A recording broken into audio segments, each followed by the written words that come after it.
बावजूद रोज़ दिल्ली से आने वाले तैयारे में मुसाफिरों की तादाद ज़्यादा नहीं थी। सिर्फ 17 मुसाफिर उस जहाज़ से उतरे थे। उनमें कोई औरत नहीं थी।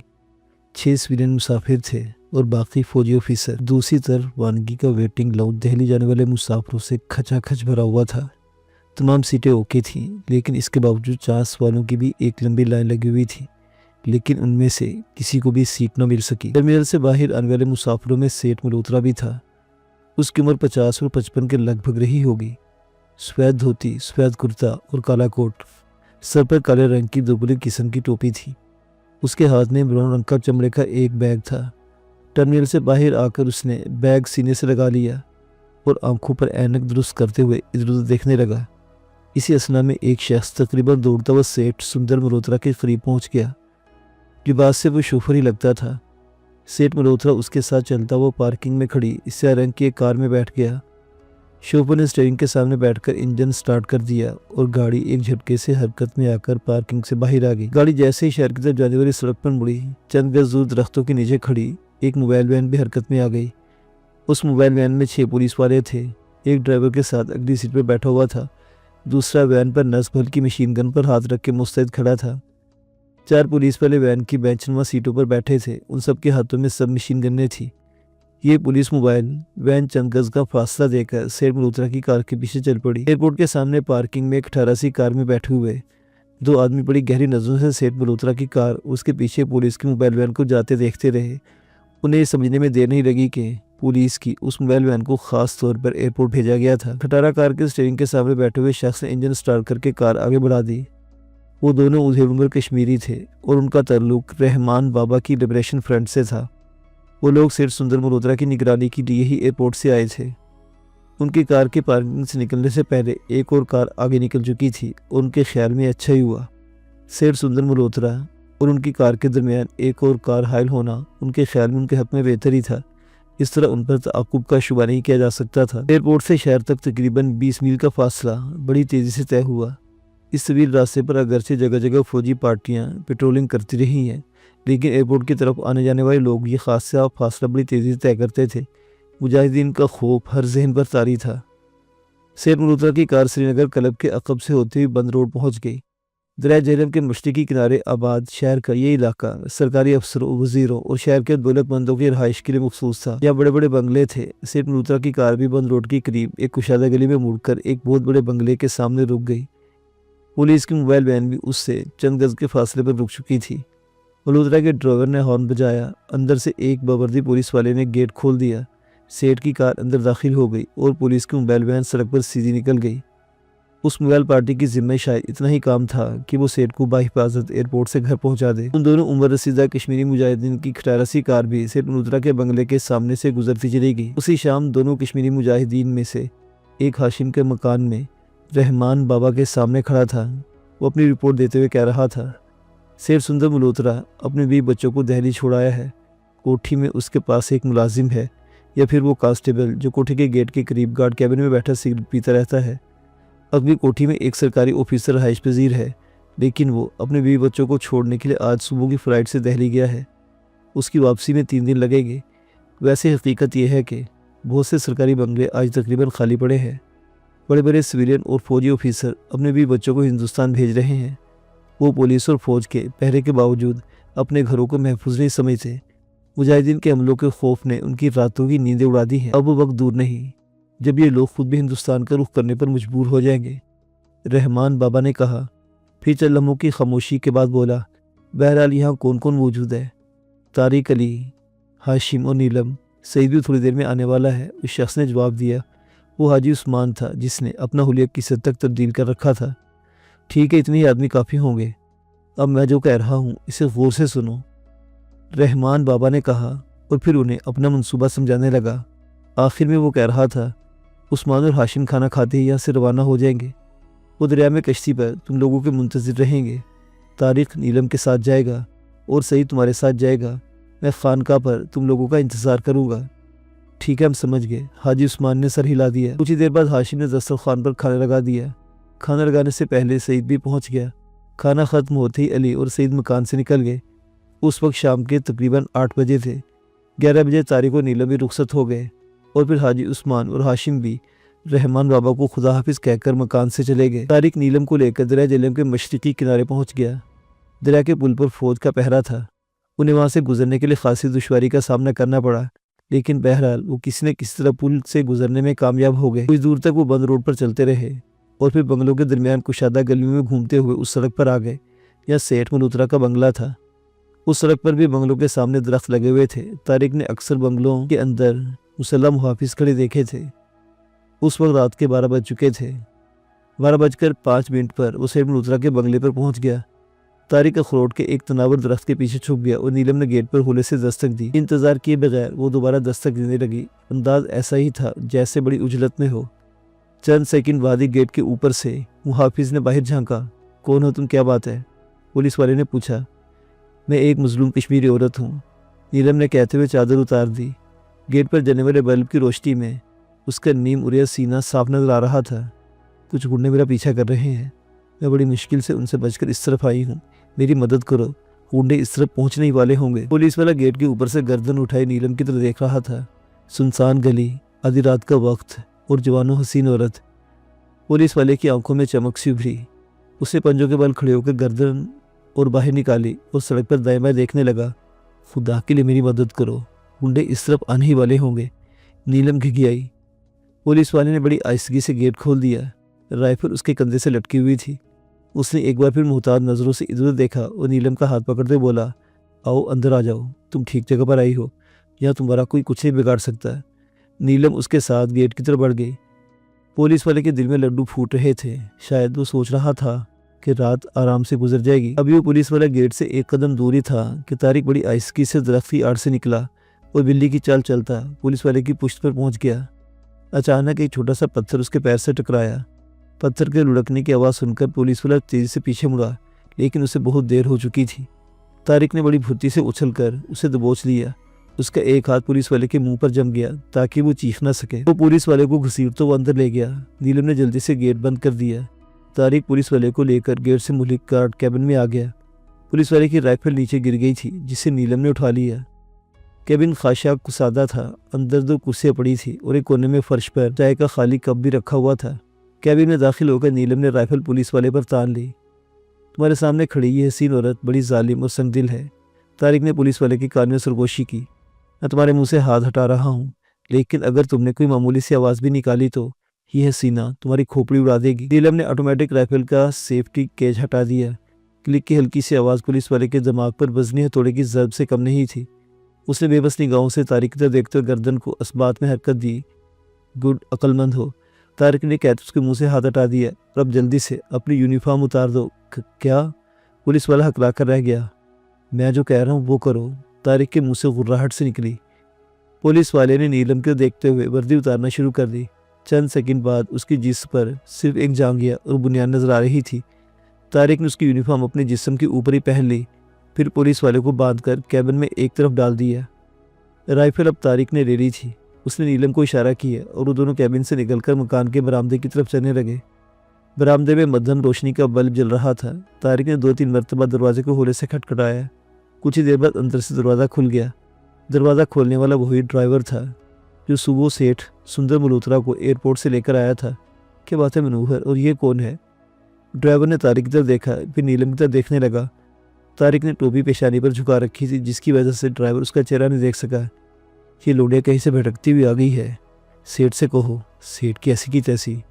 ड्राइवर बोला, हम नामर्द हैं क्या? सेठ सो गया है, इसे मेरे कमरे में ले चलो। लेकिन ये कोई गड़बड़ तो नहीं करेगी? अरे बिल्कुल नहीं, मैंने इसे अच्छी तरह टटोल कर देख लिया है, तारिक ने जवाब दिया। ड्राइवर भी नीलम को टटोल कर देखने लगा। उसकी आंखों में हवस की चमक उभर आई थी। इसे अंदर ले चलो या बाहर ही खड़े रहोगे? तारिक बोला। ओहो आओ। ड्राइवर रास्ते से हटकर एक तरफ हट गया। तारिक ने नीलम को बाजू से पकड़ा और दरवाजे की तरफ धकेला।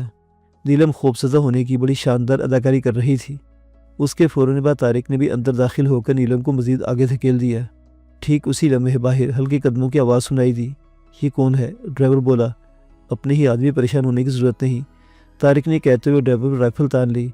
कोई आवाज़ तुम्हारे मुंह से निकली तो हमेशा के लिए खामोश कर दिए जाओगे। तो तुम कौन हो? ड्राइवर हकलाया। उसका चेहरा धुआं हो गया था। तुम्हारा बाप, तारिक ने घुर्राते हुए कहा। खामोश खड़े रहो। बाहर कदमों की आवाज़ के साथ खुश पत्तों के चरचराने की आवाज़ें भी सुनाई दे रही थी। कोई दबे कदमों चलने की कोशिश कर रहा था और ज़मीन पर बिखरने वाले खुश्क पत्ते पैरों के नीचे आकर चरचरा रहे थे। चंद सेकंड बाद एक आदमी दालान में दाखिल हुआ। वो अली था। उसके पीछे ही सईद भी अंदर दाखिल हुआ था। गुड। अली तारिक और नीलम की तरफ देखते मुस्कुराया। सईद, यहाँ से कोई रस्सी तलाश करके इसे बांध दो। तारिक बोला। रस्सी जल्द ही मिल गई।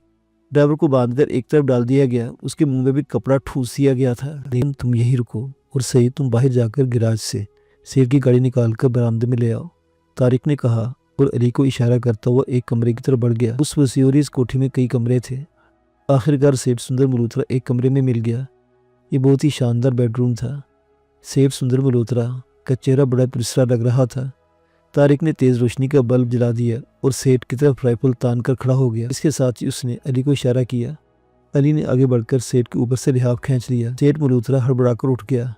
पहले तो कुछ नहीं समझा, लेकिन जब मौत के दो फरिश्तों को अपने सामने खड़े देखा तो उसकी नींद गायब हो गई और चेहरे पर एकदम मुर्दनी सी छा गई। खून हो तुम, और अंदर कैसे दाखिल हुए? सेठ हकलाया। खौफ से उसका जिस्म हौले हौले कांपने लगा था। मौत के फरिश्तों को अंदर आने से कोई नहीं रोक सकता। तारिक घुर्राया।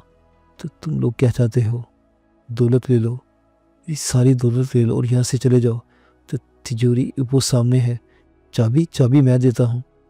सेठ ने कांपता हुआ हाथ तकिए के नीचे डाल दिया। तारिक की तेज नजरों ने तकिए के नीचे पिस्तौल का दस्ता झांकता हुआ देख लिया।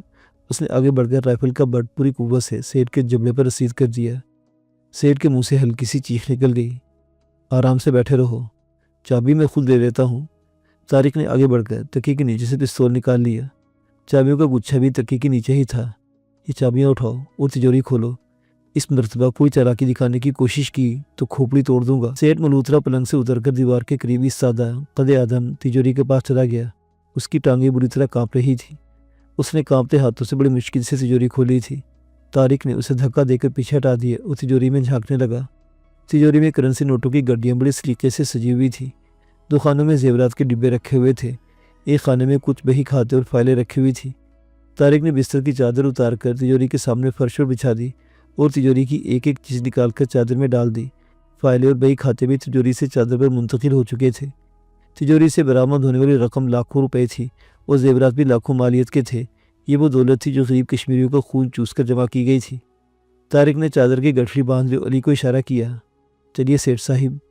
अली ने सेठ को दरवाजे की तरफ धक्का दिया। कहाँ? सेठ हकलाया। मेरी सारी दौलत तो तुमने ले ली, मुझे कहाँ ले जा रहे हो? तुम्हारा क्रियाक्रम करने के लिए, अली बोला। रहम करो मुझ पर, भगवान के लिए रहम करो। सेठ घिघियाया। तुमने आज तक किसी पर रहम किया है जो आज रहम की भीख मांग रहे हो? चलो आगे बढ़ो। तारिक ने उसे एक जोरदार ठोकर रसीद कर दी। सेठ ठोकर खाकर गिर पड़ा। तारिक ने उसे एक और ठोकर मारी। वो सेठ को इसी तरह ठोकरें मारते हुए ड्राइंग रूम में ले आए, जहाँ सेठ का ड्राइवर बंधा पड़ा था और नीलम इत्मीनान से सोफे पर बैठी हुई थी। अली और नीलम सेठ सुंदर मल्होत्रा को लेकर बाहर चले गए। तारिक ने पुलिस यूनिफॉर्म के नीचे अपनी कमीज की जेब में हाथ डालकर माचिस निकाली और ड्राइंग रूम में 2-3 जगहों पर आग लगा दी। सोफों के कुशन और पर्दों ने फौरन ही आग पकड़ ली। तारिक बाहर के दौड़ा। बरामदे में गाड़ी खड़ी थी। सईद स्टीयरिंग के सामने बैठा था। उसके साथ दूसरी सीट पर अली था। पिछली सीट पर सीट के साथ नीलम बैठी हुई थी। उसके हाथ में पिस्तौल था। तारिक सीट की दूसरी तरफ बैठ गया और गाड़ी हरकत में आ गई। गेट के करीब पहुंचते अली नीचे उतरा। गेट खोल दिया। गाड़ी के बाहर निकलते से गेट बंद कर दिया और दौड़ाता हुआ गाड़ी में बैठ गया। गाड़ी तेज रफ्तारी से एक तरफ दौड़ने लगी। तारिक ने पीछे मुड़कर देखा। सेठ के बंगले से शोले उठना शुरू हो गए थे। कार तेज रफ्तारी से मुख्तलिफ सड़कों पर दौड़ने लगी। फिर कार जैसे एक गली से निकलकर बंद रोड पर पहुंची। सामने से पुलिस की एक मोबाइल वैन आती नजर आई। सामने से पुलिस की गाड़ी आ रही है। सईद ने कार की रफ्तार कम करते हुए कहा, मेरी बात गौर से सुनो सेठ, तुम इस वक्त किसी मिनिस्टर से मिलने जा रहे हो। किसी भी मिनिस्टर का नाम ले देना, हम तुम्हारे मुहाफिज हैं और अगर तुमने कोई गड़बड़ करने की कोशिश की तो तुम जिंदा नहीं बचोगे। मेरी बात समझ रहे हो ना? समझ गया महाराज, सेठ खूबसूरत लहजे में बोला। लेकिन तुम मुझे लेके कहाँ जा रहे हो? चांदनी रात में ज़रा तफरी को दिल चाह रहा है। दरिया के किनारे पिकनिक मनाने जा रहे हैं। अपने पहलू में बैठी इस लूंडे को देख रहे हो? ये तुम्हारा दिल खुश कर देगी। बस अब अपनी चूंच बंद रखो। पुलिस की वैन रास्ता रोककर सड़क के बस में रुक गई। सईद ने कहते हुए गाड़ी की रफ्तार मजीद कम कर दी। पुलिस की वैन सड़क के बस में इस तरह रुक गई थी कि तमाम रास्ता ब्लॉक होकर रह गया था। 4 पुलिस वाले वैन से कूदकर सड़क पर आ गए। उन सबके हाथों में ऑटोमेटिक राइफलें थी और एक कांस्टेबल इन्हें रुकने का इशारा कर रहा था। गाड़ी वैन से चंद गज के फासले पर रुक गई। मुसल्लह पुलिस वालों ने उसे घेरे में ले लिया। वैन में बैठा हुआ पुलिस पार्टी का इंचार्ज उतर कर ड्राइविंग साइड पर गाड़ी के करीब आ गया। उसके हाथ में रिवॉल्वर था। कौन हो तुम लोग? नीचे उतरो, तुम लोगों की तलाशी ली जाएगी। पुलिस इंस्पेक्टर ने सईद को घूरते हुए कहा। ये सेठ सुंदर मल्होत्रा की गाड़ी है इंस्पेक्टर। सईद ने बेखौफी का मुजाहरा करते हुए कहा। सेठ साहिब पिछली सीट पर बैठे, इनसे बात कर लो। इंस्पेक्टर ने पिछली सीट पर झांका और फिर सेठ की सूरत देखते हुए बोला, अरे सेठ साहिब, आप इस वक्त कहाँ जा रहे हैं? अरे भाई, मिनिस्टर साहिब ने बुलाया है, कोई अहम मसला होगा। ये मेरे बॉडीगार्ड है, इनकी तलाशी क्यों मांगते हो? सेठ ने कहा। अब इसकी ज़रूरत नहीं सेठ जी, लेकिन ये। इंस्पेक्टर नीलम की तरफ देखा, फिर एकदम सीधा हो गया। ओह, उस तरफ शोले उठ रहे हैं, शायद कहीं आग लगी है। आप जाइए सेठ जी, विक्रम वैन में बैठो, हरी अब। तमाम पुलिस वाले वैन में बैठ गए और फिर इंस्पेक्टर के बैठते ही वैन हरकत में आई। वैन के सड़क से हटते ही सईद ने भी गाड़ी आगे बढ़ा दी। तकरीबन 2 फरलांग का फासला तय करने के बाद उसने गाड़ी सड़क से उतारकर दरख्तों में रोक ली और वो सब लोग गाड़ी से उतरकर सड़क पार करके दरिया के किनारे आ गए। सेठ मल्होत्रा को उन लोगों ने नरगे में ले रखा था। दरिया खासी गहराई में था। नीचे जाने के लिए पत्थर की सीढ़ियाँ बनी हुई थी और सीढ़ियों के इख्तिताम पर पानी में 3-4 कश्तियाँ खड़ी थी। तमाम कश्तियाँ रस्सियों से किनारे पर लगी हुई पाइप की रेलिंग से बनी हुई थी। दरिया के दोनों किनारों पर इस किस्म के छोटे छोटे लातादाद घाट थे। शहर के एक हिस्से से दूसरे हिस्से में आमदोरफ्त के लिए गरचे दरिया पर 7 पुल बने हुए थे, लेकिन अक्सर लोग इन जगहों से भी कश्तियों के जरिए दरिया पार करते थे। वो लोग पानी के करीब आखिरी सीढ़ी पर रुक गए। यहाँ गहरी तारीकी थी। इस वक्त रात का 1:30 बज रहा था। अली दाएं देखने लगा। तारीकी में खरीब कली कश्तियों के सिवा कुछ नजर नहीं आ रहा था। अली ने 2-3 मरतबा मुंह से बिल्ली की आवाज़ निकाली। उसके खामोश होते दाएं तरफ से भी बिल्ली की आवाज़ सुनाई दी। आओ, वो लोग उधर है, अली कहते हुए दाएं तरफ चलने लगा। अमूदी ढलान पर पानी की सतह तकरीबन 1 फीट ऊपर कंक्रीट का 2-3 फीट चौड़ा प्लेटफार्म सा बना हुआ था। वो लोग कितार में उस प्लेटफार्म पर चलने लगे। सेठ मल्होत्रा की टांगें कांप रही थी। सईद ने उसकी पुश्ते राइफल की नाल लगा रखी थी और वो लड़खड़ाते हुए चल रहा था। तकरीबन 20 गज आगे हाजी उस्मान और हाशिम खड़े थे। उनके करीबी पानी में कश्ती भी मौजूद थी। वो लोग कश्ती में बैठ गए। हाजी उस्मान और हाशिम ने चप्पू संभाल लिए। कश्ती आहिस्ता आहिस्ता किनारे से दूर हटने लगी। हाशिम और हाजी उस्मान अगरचे बड़ी एहतियात से चप्पू चला रहे थे, लेकिन सन्नाटे में शराब की आवाज़ दूर दूर तक फैल रही थी। तकरीबन 1 फरलांग का फासला तय करने के बाद कश्ती दूसरे किनारे पर आ गई। जिस जगह कश्ती रुकी वहाँ भी एक ऐसा छोटा सा घाट था और ऊपर जाने के लिए सीढ़ियाँ बनी हुई थी। वो लोग सीढ़ियाँ चढ़कर सड़क पर आ गए। सड़क अबूर करते ही वो लोग कुशादा गली में घुस गए। 2-3 गलियाँ घूमने के बाद एक टीले पर बनी छोटी सी मस्जिद के सामने पहुँच गए। मस्जिद के साथ ही एक छोटी सी दरगाह थी जिसके गुंबद पर सब्ज रंग के झंडे लगे हुए थे और एक बल्ब भी जल रहा था। वो लोग दरगाह में दाखिल होकर एक तंग से हुजरे में घुस गए। फर्श पर दरी बिछी हुई थी। हाशिम ने दरी का कोना उठा दिया और फिर अली की मदद से फर्श पर 3 मुरब्बा फीट की सीमेंट की एक सील उठा दी। नीचे तहखाने में जाने वाली सीढ़ियाँ थी। वो एक एक करके सीढ़ियाँ उतर गए। आखिर में एक आदमी रह गया। वो उस दरगाह का मुजावर था। उसे सीमेंट की सील को उसकी जगह पर रखकर बराबर कर दिया और हुजरे से बाहर निकल आया। सीढ़ियों के इख्तिताम पर एक छोटे से कमरा था। उससे आगे एक बहुत बड़ा हॉलनुमा कमरा था जिसमें तेज़ रोशनी का बल्ब जल रहा था। फर्श पर दरी बिछी हुई थी और एक दीवार से टेक लग गए बाबा रहमान बैठा हुआ था। उसके साथ एक आदमी और भी था। उस कमरे में एक तरफ लकड़ी की पेटियों का अंबार लगा हुआ था।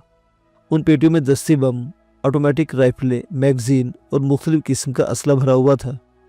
अली ने नीलम के हाथ से गठरी लेकर रहमान बाबा के करीब रख दी और सेठ सुंदर मल्होत्रा को धक्का देकर वो लड़खड़ाकर रहमान बाबा के सामने गिर गया। सुंदर मल्होत्रा ने अभी तक रहमान बाबा को नहीं देखा था। उठने की कोशिश करते उसने रहमान बाबा की तरफ देखा। रहमान बाबा के चेहरे पर निगाह पड़ते ही उसकी आंखें खौफ की शिद्दत से फैलती चली गई।